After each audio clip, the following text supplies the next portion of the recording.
Mano, eu simplesmente não aguento mais. Eu achava que meus inscritos eram meus aliados, queriam fazer eu finalmente ter uma experiência tranquila, sabe?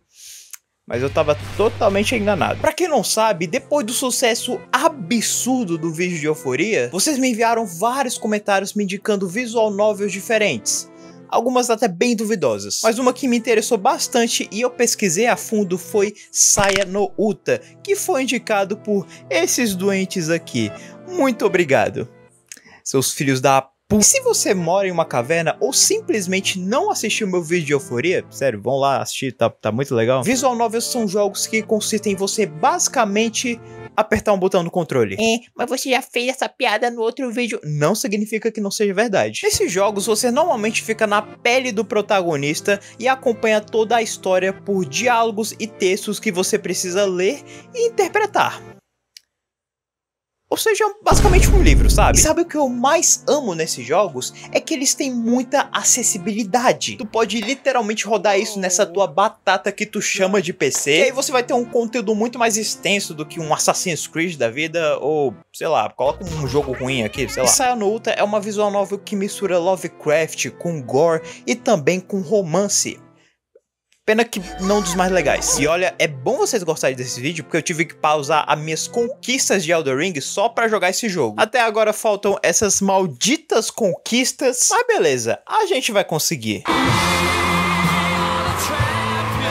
Bom, mas enfim, em Saya no Uta, diferente de outros jogos por aí, aqui você não precisa atirar nos seus inimigos, fazer puzzles complicados ou até mesmo enfrentar um boss super difícil. Mas nesse jogo você tem o azar de ser esse cara aqui, que é o nosso protagonista. E acreditem, ele é bastante perturbado. E você deve ter até mesmo pausado esse vídeo, ido até o Google, pesquisar o nome do jogo e visto essas imagens e pensado, o que tem de mais nesse jogo, meu? Olha, o que é isso?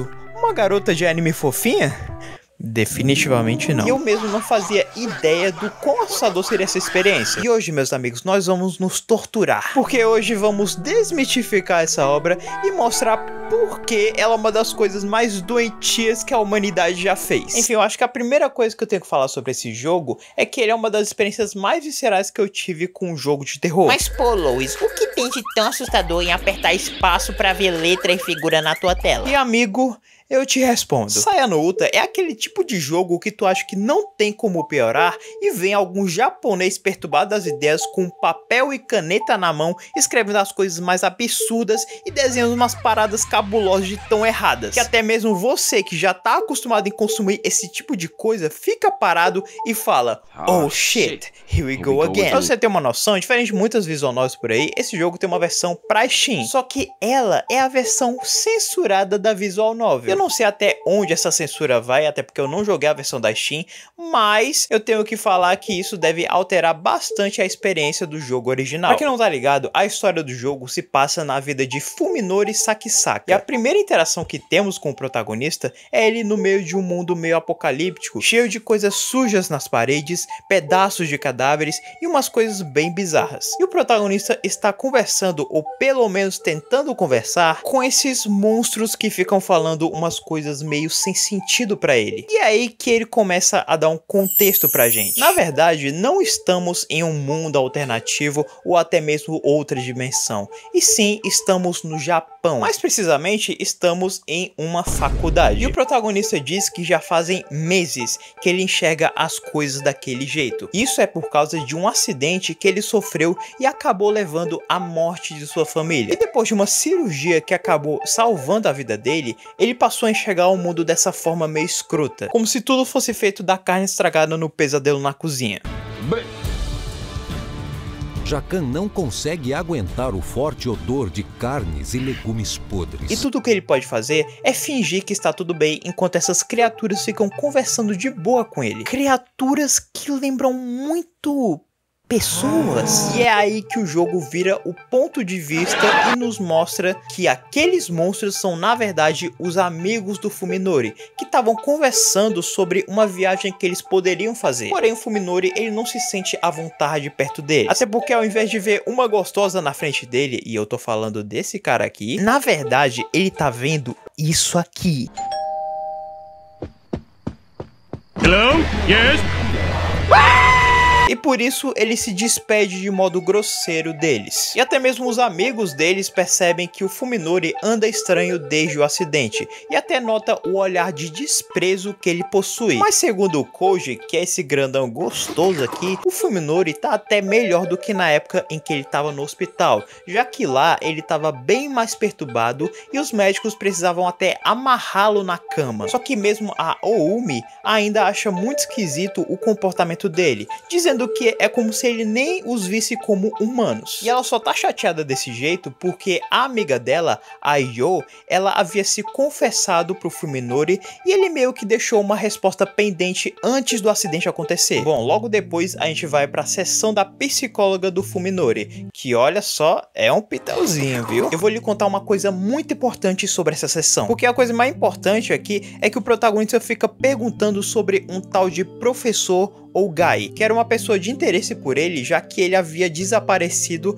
e o Fuminori havia ficado próximo com um parente desse professor, mas já a gente chega nessa pessoa. Enfim, a doutora diz que não sabe de nada e por algum motivo a gente acha que ela tá escondendo alguma coisa. Daí quando o Fuminori volta pra casa todo triste e melancólico, a única coisa que consegue dar um pingo de felicidade pra ele é essa garota. O nome dela é Saya e ela era a filha do professor Gai. Só que pelo que vocês estão vendo, ela não tinha uma aparência monstruosa como as outras pessoas. E isso é algo que nem o protagonista sabe explicar por quê. Ele apenas encontrou essa garota que realmente não tem essa aparência monstruosa. Mas segundo ele, depois que a Saya entrou na sua vida, ele passou a ficar mais feliz com a presença dela, já que a sua personalidade acolhedora e gentil fizeram ele se afeiçoar mais com essa menininha.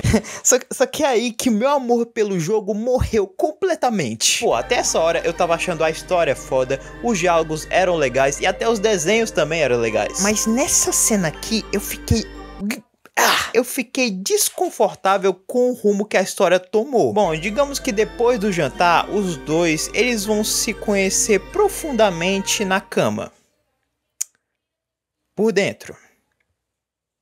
Na buceta. Essa relação não é só desconfortável porque, né, olha só a cara de criança dela, mas também porque essas cenas mostrando os dois brincando de pula-pula na cama são excessivamente explícitas. Mas com certeza vai vir marmanjo nos comentários falando: ah, mas a idade dela não é mostrada na visual novel. Meu irmão, você acha que essa menina tem 18 anos? Mas apesar de tudo isso, acredite se não, isso também faz parte da história. Porque, por exemplo, lá pro meio do jogo, o protagonista fica se perguntando por que a Saya tem um desejo tão enorme, se é que vocês me entendem. E por que diabos ela fica insistindo em ter um filho com ele? Meu Deus do céu, olha só a ilegalidade. Bom, mais pra frente na história, o Fuminori finalmente vai dar uma resposta pra aquela menina que se declarou pra ele. Só que a resposta dele não foi nada agradável. Ele diz basicamente que odiava ela e sentia nojo. E bom, é claro que a menina ficou chateada, mas sabe quem ficou mais ainda?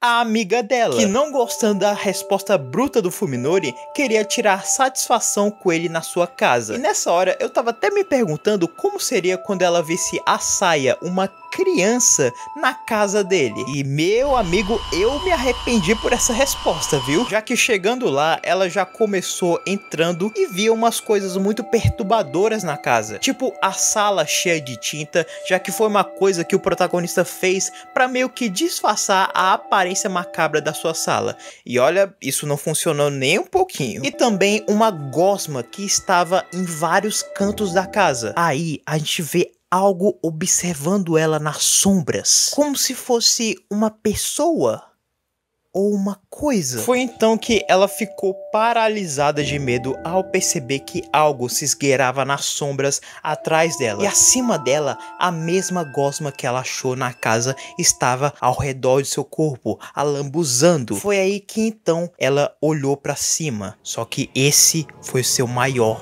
erro.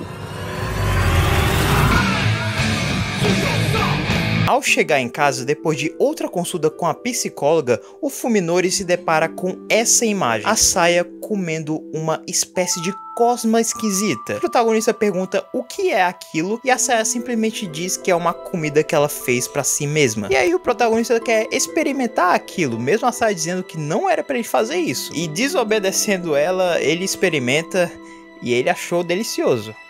E vocês sabem o que é aquilo, né? Bem, a partir desse ponto da história, a gente já sabe que a Saya não é uma pessoa comum. Tanto é que lá pro meio do jogo, a gente vê que a Saya consegue fazer as pessoas verem exatamente como o Fuminori vê o mundo. E ela faz exatamente isso com o vizinho dele. E ele era um humano totalmente normal, que tinha uma esposa e uma filha. Só que aí um dia, a Saya simplesmente decide fazer com que ele veja o mundo exatamente como o Fuminori vê. E isso, meus amigos, faz ele ficar totalmente maluco. Tanto é que ele ouve algumas criaturas chegando na sua própria casa. E as duas criaturas, uma que parecia uma adulta e outra que parecia mais uma criança, acho que vocês já sabem quem são, né? Elas vão até ele falando normalmente, tentando fazer ele manter a calma, só que ele desvive aquelas criaturas. E aí, com a mente totalmente perturbada, ele vê a Saya no canto de fora e vê que é a única garota que ele realmente tá vendo normalmente. E ao presenciar a beleza e a inocência daquela menininha, ele faz uma coisa que não é nem um pouco legal. Obviamente eu não vou falar o que ele faz com ela,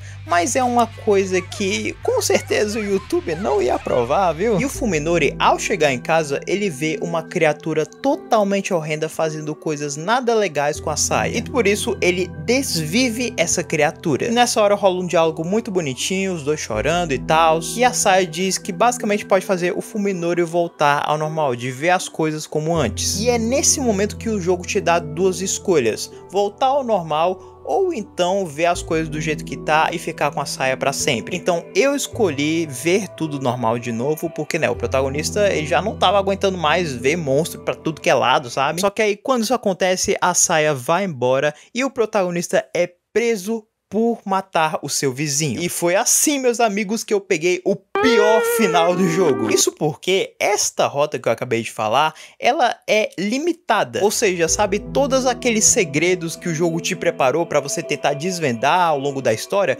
pois é, eles não são explicados aqui. E para deixar claro, o jogo tem um total de 3 finais. Esse que eu acabei de falar, acredite se não, é considerado o final bom. O final verdadeiro você só consegue se você ficar com a Saya e também se você fizer uma escolha específica lá pro final do jogo. E bem, eu espero que a gente possa ter mais visual novels aqui no canal futuramente, porque aparentemente vocês gostam muito disso. Mas também eu quero te pedir para dar uma olhada nos últimos vídeos do canal que eu postei, porque infelizmente o YouTube não recomendou eles direito e eu fiquei muito triste porque eu gastei horas para isso. Meu Deus do céu, eu vou virar desempregado. Mas enfim, eu espero que vocês possam ter uma ótima semana e lembrem-se: não se queijar pra cá, tudo bem rápido quando for dormir.